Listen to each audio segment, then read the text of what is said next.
ನನ್ನ ಪ್ರೀತಿಯ ಜನರೇ, ಭಗವಂತನ ಧ್ವನಿಯು ಸ್ತುತಿಸಲ್ಪಡಲಿ. ನಾನು ಅರುಣ್ PS ಮಡ್ಕಿ. ನಿಮ್ಮೆಲ್ಲರಿಗೂ ಧನ್ಯವಾದಗಳು. ಇಂದು ಏಪ್ರಿಲ್ ತಿಂಗಳ 23ನೇ ದಿನ, 2025ರ 4ನೇ ತಿಂಗಳು. ಇಂದು ಈ ಪರ್ವತದ ತುದಿಯಲ್ಲಿರುವ ಜಾರ್ಖಂಡ್ ರಾಜ್ಯದ ಲೋಹರ್ದಗಾ ಜಿಲ್ಲೆಯ ದೇವದರಿಯಾ ಗ್ರಾಮದ ಕಾಡಿನ 7ನೇ ದಿನ. ಅಕ್ಷಯ ಪಾತ್ರದೊಂದಿಗೆ ಸುಲಭವಾಗಿ ಮಾಡಬೇಕಾದ ಸಾವಿನ ಸುದ್ದಿಯನ್ನು ಕೇಳಿ ಆಶ್ಚರ್ಯವಾಗುತ್ತದೆ. ಬೈಬಲ್ ಪದ್ಯದ ಮೇಲಿನ ಅವರ ಒಂದು ಮಾತು.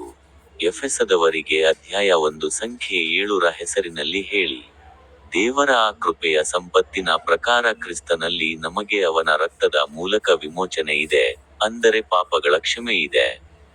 ನಿಮ್ಮೆಲ್ಲರಿಗೂ ಹೃತ್ಪೂರ್ವಕ ಶುಭಾಶಯಗಳು. ಈಗ ನನ್ನ ಯೂಟ್ಯೂಬ್ ಚಾನೆಲ್ನ ಕುಟುಕು ಬಟನ್ ಅನ್ನು ಕ್ಲಿಕ್ ಮಾಡಲು ಮರೆಯಬೇಡಿ.